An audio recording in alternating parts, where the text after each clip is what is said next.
Hello guys, welcome to my YouTube channel time to study and art. इस video में हम BHDC 131 के third block का third unit cover कर रहे हैं और ये बुक का 10th यूनिट है जिसका नाम है भारतेंदु युग। तो इस वीडियो में हम भारतेंदु युगीन हिंदी साहित्य की जो विधाएं हैं उनके बारे में इस टॉपिक पर डिस्कशन करेंगे। तो चलिए शुरू करते हैं। भारतेंदु हरिश्चंद्र के आगमन से हिंदी भाषा और साहित्य के क्षेत्र में युगांतकारी परिवर्तन आया। उन्होंने भाषा और साहित्य को एक नई राह दी। भाषा का शिष्ट और सामान्य रूप लाने का श्रेय भारतेंदु को ही जाता है। अब भारतेंदु युग से पहले ब्रज भाषा चलती थी। तो जब भारतेंदु आए, भारतेंदु के आने से हिंदी भाषा का विकास हुआ और ये एक युगांतकारी परिवर्तन के रूप में सामने आया, देखने को मिला। हिंदी साहित्य में हिंदी भाषा का यानी कि खड़ी बोली का विकास हुआ भारतेंदु युग के आने से। भाषा का शिष्ट और सामान्य रूप यानी कि भाषा का सामान्य रूप हमारे सामने आया। जो आज हम हिंदी पढ़ते हैं वो भारतेंदु युग के आने से हुआ था। भारतेंदु युग के आने से, भारतेंदु के आगमन से उन्होंने हिंदी भाषा साहित्य को नवीन मार्ग पर लाया और उसे शिक्षित जनता से जोड़ा। अब जो उस समय में अंग्रेजों का टाइम था, तो अंग्रेजों की शिक्षा से अंग्रेजी शिक्षा दी जा रही थी लोगों को, तो जनता शिक्षित होने लगी थी। तो इन्होंने अपनी जो भाषा थी उसको जनता से जोड़ दिया, एक नए रास्ते पर लाया उसको और फिर उसको जनता से जोड़ा। अंग्रेजी शिक्षा के प्रचार से लोगों में नवीन चेतना आ रही थी। देश हित और समाज हित की भावना का प्रचार हो रहा था, किंतु हिंदी साहित्य इनसे अछूता था। मतलब लोगों में चेतना जाग रही थी अपने देश के प्रति, समाज के प्रति और अंग्रेजों के प्रति आक्रोश, विद्रोह का भाव जाग रहा था। तो हिंदी साहित्य से अछूता था। हिंदी साहित्य में ऐसा कुछ भी नहीं था। मतलब हिंदी की साहित्य में जैसे कि भक्तिकाल, रीतिकाल में उस समय की परिस्थितियों का प्रभाव पड़ रहा था, लेकिन उस समय यानी कि भक्तिकाल और रीतिकाल में उस समय की परिस्थितियों का प्रभाव देखने को मिलता है। ऐसे भारतेंदु युग में जो हिंदी साहित्य था उसमें इस तरह का प्रभाव नहीं देखने को मिला था। तो जब भारतेंदु युग आया, भारतेंदु जी आए, तो उन्होंने हिंदी भाषा में भी जनता को हिंदी भाषा से जो जनता की जो भाव थे, विचार थे, उसको हिंदी भाषी साहित्य से जोड़ दिया था। भक्ति, श्रृंगार आदि से संबंधित रचनाएं ही साहित्य में हो रही थी। अब जो रीतिकाल में भक्ति और श्रृंगार से संबंधित रचनाएं थी ना, वही हो रही थी भारतेंदु के आने से पहले। लेकिन जब भारतेंदु जी आए तो उन्होंने हिंदी भाषा में, हिंदी साहित्य में नए नए विषयों को जोड़ा और जो लोगों की जनता थी, उनकी जो विचार थे, वो क्या चाहते थे, वो सब इन सारे विषयों को हिंदी साहित्य में जगह दी। यद्यपि कभी कभी शिक्षा संबंधी छोटी मोटी पुस्तिका लिखी जा रही थी, किंतु देश के वातावरण के अनुकूल साहित्यिक रचनाएं नहीं हो रही थी।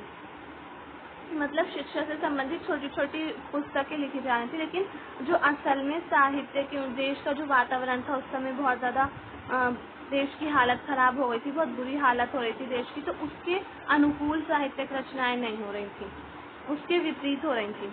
भारतेंदु ने देखा कि अन्य भाषाओं में, विशेषकर बंगला भाषा में नए ढंग के नाटक, उपन्यास आदि रचे जा रहे हैं, अतः हिंदी में भी ऐसा कार्य होना चाहिए। हिंदी साहित्य को जनजीवन से जोड़ने के लिए तत्कालीन परिस्थितियों के अनुकूल उन्होंने नए नए विषयों को साहित्य में स्थान दिया। भारतेंदु के अल्पकाल के जीवन में ही लेखकों का एक दल तैयार हो गया। अल्पकाल जीवन मतलब उनके जो बहुत कम जीवन था, 35 वर्ष की आयु में ही उनकी मृत्यु हो गई थी, लेकिन उन्होंने अपने छोटे से जीवन में लेखकों का एक दल तैयार कर दिया जो इसी काम में लग गए। यानी कि हिंदी भाषा के जो हिंदी साहित्य था उसको इन्होंने विकास किया और हिंदी भाषा का विकास किया। उन्होंने इस तरह का एक दल तैयार कर लिया था अपने साथ लेखकों का। उनको जो उनको पसंद करने लगे थे, वो लोग जो कवि उनको पसंद करने लगे थे और लेखक उन्हें पसंद करने लगे थे, वो उनके साथ जुड़ते जाते थे। इस दल ने भारतेंदु के दिखाए गए रास्ते पर चलकर गद्य और पद्य रचनाएं की। इन सभी लेखकों ने आधुनिक विषय को ही अपनी रचनाओं में स्थान दिया। मतलब उस समय आधुनिक विषय क्या था? जनता के साथ जो बुरा व्यवहार कर रहे थे अंग्रेज, वही आधुनिक विषय था। और देश को आज़ाद कराना, ये सब आधुनिक विषय थे। तो इसी को ही इनके जो लेखक थे, इनके साथ जुड़े हुए लेखक, इन्होंने इनको अपनी रचनाओं में स्थान दिया। मतलब अपनी रचनाओं में इन्हीं सब विषयों को लेकर लिखा। आइए तत्कालीन गद्यकारों और उनकी रचनाओं को जानें। अब गद्य साहित्य के बारे में देखेंगे कि गद्य साहित्य किस तरीके से विकास हुआ था भारतेंदु युग में। खड़ी बोली में खड़ी बोली हिंदी में गद्य साहित्य का विकास भारतेंदु युग में हुआ। इस युग से पूर्व साहित्यिक रचनाएं पद्य में की जा रही थी। मतलब गद्य साहित्य का जो विकास था वो भारतेंदु युग में ही हुआ था। गद्य साहित्य भारतेंदु युग में ही सामने आया था। इससे पहले जितनी भी रचनाएं होती थी वो पद्य में होती थी, यानी कि काव्य रचनाएं होती थी, काव्य लिखे जाते थे। जितने भी जितने भी कवि होते थे वो काव्य की रचनाएं करते थे। अब जब गद्य लिखा जाने लगा तो ये गद्य जो है वो भारतेंदु युग में शुरू हुआ।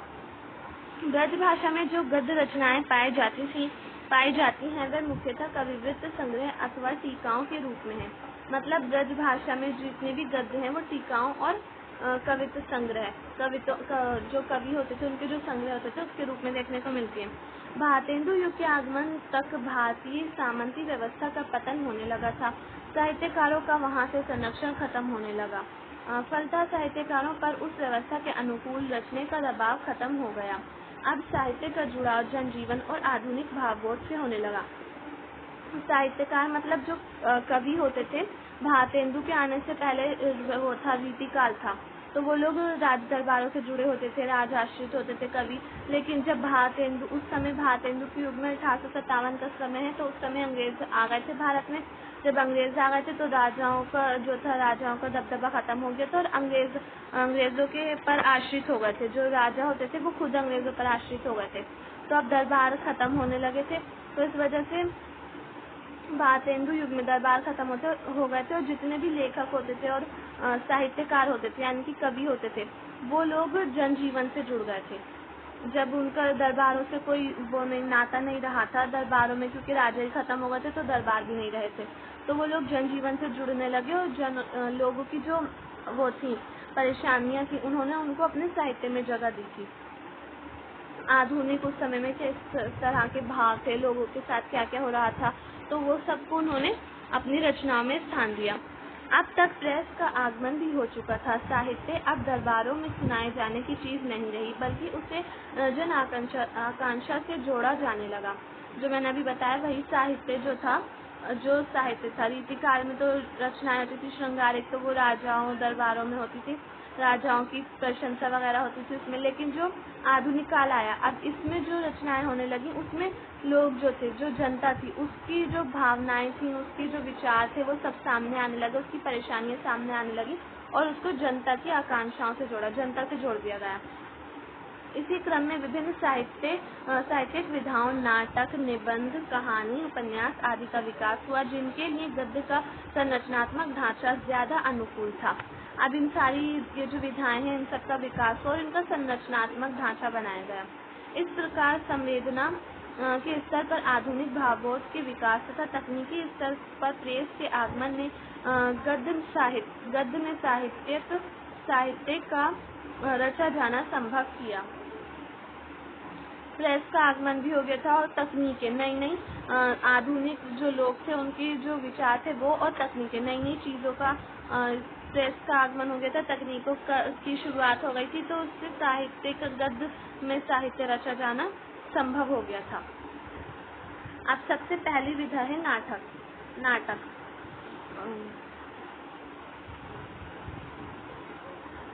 तो नाटक का जो आगमन, सबसे पहले नाटक का प्रवर्तक उनको ही माना जाता है, भारतेंदु को। आधुनिक युग में गद्य साहित्य का प्रवर्तन नाटक से ही हुआ। मतलब सबसे पहले नाटक लिखे जाते हैं आधुनिक युग में। पहले ब्रज भाषा में कुछ नाटक लिखे गए, बाद में अनुवाद द्वारा इस विधा का प्रवेश खड़ी बोली हिंदी में हुआ। मतलब सबसे पहले शुरू में जो नाटक थे वो ब्रज भाषा में लिखे गए थे, फिर उसके बाद धीरे धीरे उनका अनुवाद फिर दूसरी भाषाओं के नाटकों को लेकर अनुवाद किया गया और फिर बाद में हिंदी में, यानी कि खड़ी बोली में नाटक लिखना शुरू हुए। स्वयं हरिश्चंद्र ने बंगला के विद्या सुंदर नाटक का अनुवाद प्रस्तुत किया। हरिश्चंद्र मतलब भारतेंदु जी ने विद्या सुंदर नाटक का अनुवाद किया था। इन्होंने भी सबसे पहले अनुवादित किया था भारतेंदु ने। इससे पूर्व वे प्रेस नामक नाटक की रचना कर रहे थे, किंतु वह पूरा नहीं हो पाया। भारतेंदु ने वैदिक हिंसा न भक्ति, प्रेम योगिनी, विषमोधम, श्री चंद्रावली नाटिका, भारत दूरदशा, नील देवी, अंधेर नगरी आदि मौलिक नाटक लिखे। मतलब ये सारे नाटक जो मैंने अभी नाम लिए हैं सब भारतेंदु ने लिखे हैं और ये मौलिक नाटक हैं इनके। उनके द्वारा अनुदित नाटक हैं। अब भारतेंदु ने जिन नाटकों का अनुवाद किया है वो ये हैं: पाखंड, विडम्बन, मुद्रा, राक्षस, सत्य हरिश्चंद्र, कर्पूर मंजरी, दुर्लभ बंधु। ये सारे इनके जो इन्होंने अनुवाद किया है वो वाले नाटक हैं। अब ये सारे नाटकों के बारे में ये किस किस लेखक ने कितने नाटक लिखे, तो मैं इनको ज़्यादा डिटेल में नहीं पढ़ रही हूँ, आज से पढ़ेंगे। भारतेंदु युग में सामाजिक, राजनीतिक, ऐतिहासिक, पौराणिक और श्रृंगार परक नाटकों की रचना की गई थी। उस समय के नाटकों की ये विशेषता भी है कि उनमें समाज के विभिन्न वर्गों को उनकी प्रधान विशेषताओं के साथ प्रस्तुत किया गया। मतलब समाज के जो विभिन्न वर्ग थे उनकी विशेषताओं के साथ नाटकों में उसको दिखाया गया। तो उस समय समाज में जो जो वर्ग बने हुए थे उनकी जो विशेषताएं थी उनको नाटकों में दिखाया गया था। ये इसकी नाटक की विशेषता है। अब दूसरा है कहानी।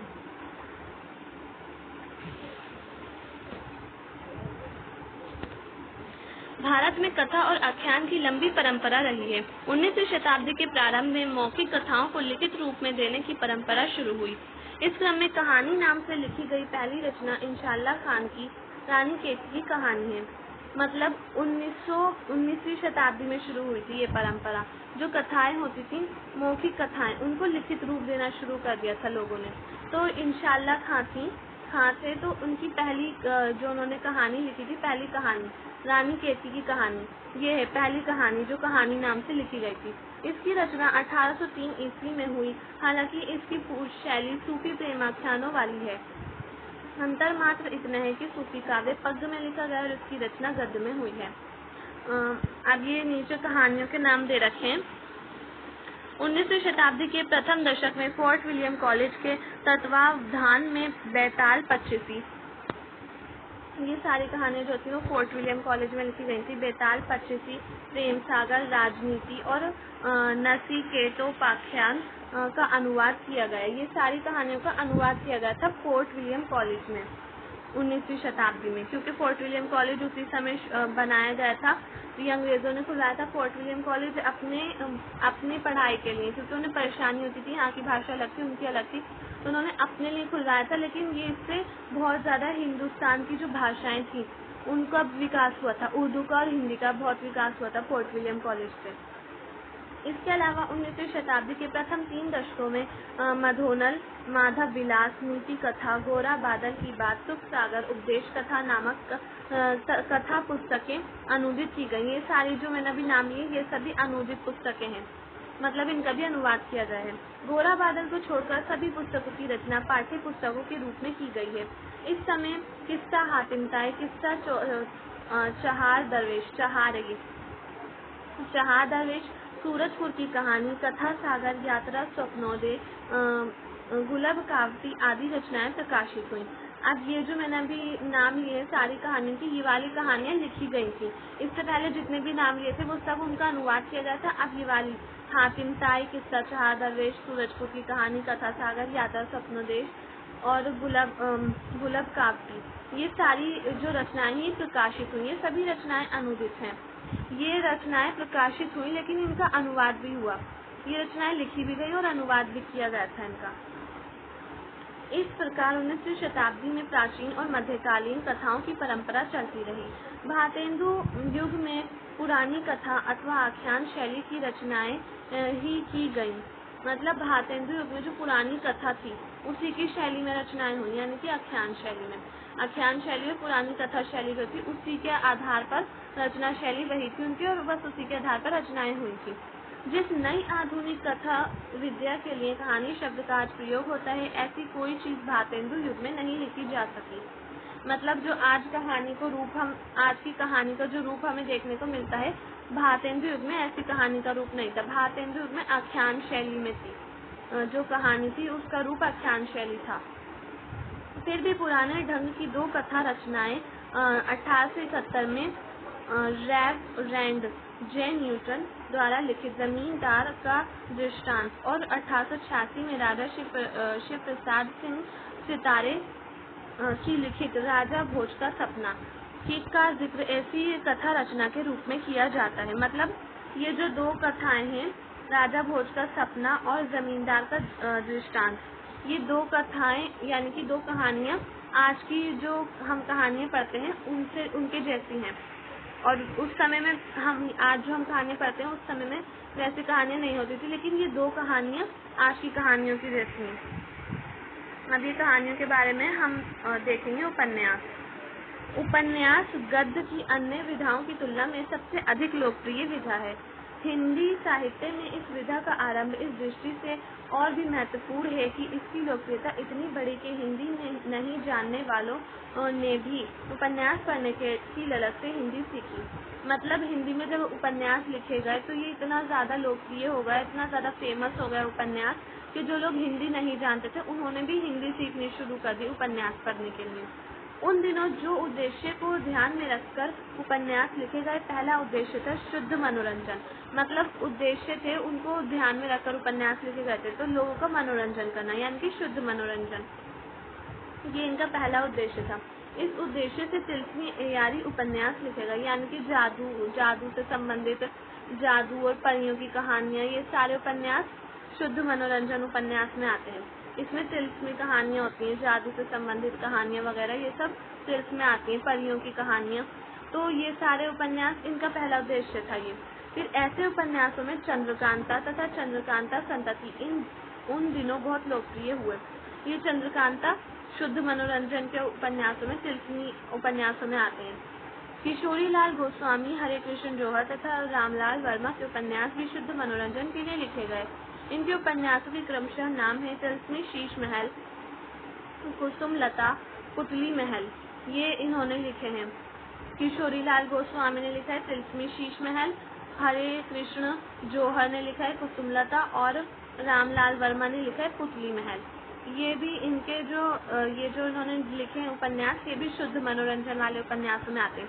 जासूसी उपन्यासकारों में गोपाल राम गहमरी विख्यात हुए। गोपाल राम गहमरी जो थे वो जासूसी उपन्यास लिखते थे। इन्होंने अद्भुत लाश, बेकसूर की फांसी तथा सरकती लाश आदि उपन्यासों की रचना की। अब इसमें जो जासूसी उपन्यास होते थे उसमें लोग जासूस, जो उनका नायक होता था वो जासूस होता था। तो इस तरह के उपन्यास गोपाल राम गहमरी ने लिखे, और ये जो मैंने अभी नाम लिए हैं ये सारे हैं जासूसी उपन्यासों में। अब ये सभी उपन्यासों के बारे में ही है, तो मैं सब छोड़ रही हूँ। उपन्यासों के किसने कौन कौन से उपन्यास लिखे ये है इसमें, तो मैं ये नहीं पढ़ रही हूँ। अगर मैं सब पढ़ूंगी तो बहुत ज़्यादा वीडियो लंबी हो जाएगी। अब हम देखेंगे निबंध। फोर्थ विधा है निबंध। निबंध विधा की शुरुआत भी भारतेंदु युग में ही हुई। भारतेंदु स्वयं भी अच्छे निबंधकार थे। भारतेंदु के अतिरिक्त अन्य कई महत्वपूर्ण लेखकों ने इस विधा में लेखन किया। भारतेंदु ने सन 1868 ईस्वी में कवि वचन सुधा पत्रिका का प्रकाशन आरंभ किया। मतलब भारतेंदु तो निबंधकार ही थे, जो इनके फॉलोवर्स थे, जो इनके दल से जुड़े हुए लेखक थे, उन्होंने भी इस विधा में बहुत ज़्यादा नाम कमाया, बहुत ज़्यादा सफलता प्राप्त की। इन्होंने भी निबंध लिखने शुरू किए। इससे लेखन कार्य में तेजी आई। हरिश्चंद्रिका तथा बाल बोधिनी पत्रिका द्वारा भी गद्य रचनाओं के विकास में सहायता मिली। अब ये जो लोग थे, ये लोग पत्रिकाएं लिखते थे, तो पत्रिकाओं से विकास का, जो हिंदी साहित्य के विकास का जो काम था, लेखन का काम था, उसमें तेजी आई, उसमें इनको सहायता मिली। पत्रिकाएं लिखते थे, भारतेंदु ने पत्रिकाएं बनाई थी, बाला बोधिनी और हरिश्चंद्रिका और कवि वचन सुधा। इन तीनों से जो विकास कार्य था, लेखन कार्य था, हिंदी साहित्य का विकास था, उसमें तेजी आई थी, उसमें सहायता हुई थी। इस युग के अन्य लेखकों ने भी पत्रिकाएं निकाली, जिससे लेखन कार्य में तेजी आई। मतलब जो अब भारतेंदु को देखकर, क्योंकि भारतेंदु तो एक वो बन गए थे, लीडर की तरह हो गए थे, तो जो इस युग के लेखक थे, दूसरे लेखक, उन्होंने भी भारतेंदु को देखकर पत्रिकाएं लिखना शुरू कर दी।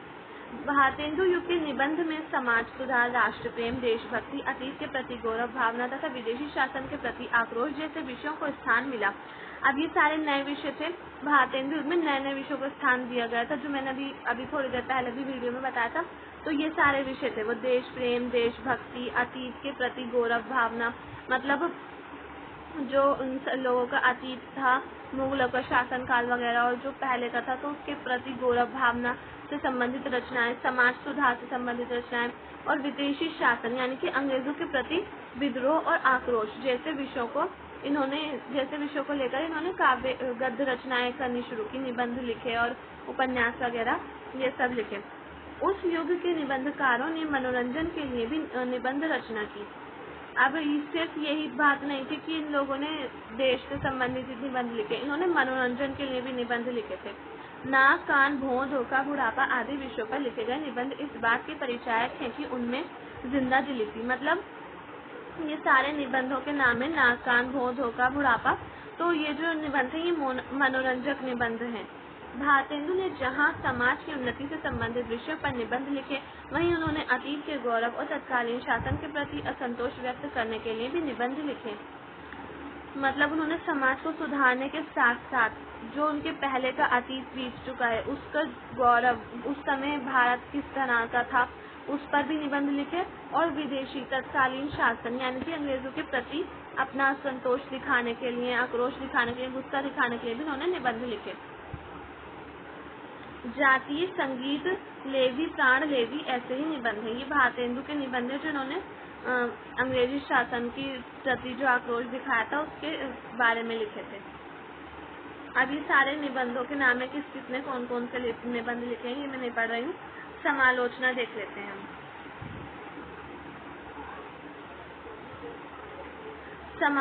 समालोचना विधा के अंतर्गत किसी रचनाकार की रचना का गुण दोष विवेचन होता है। भारतेंदु युग में इस विधा की शुरुआत हो गई थी।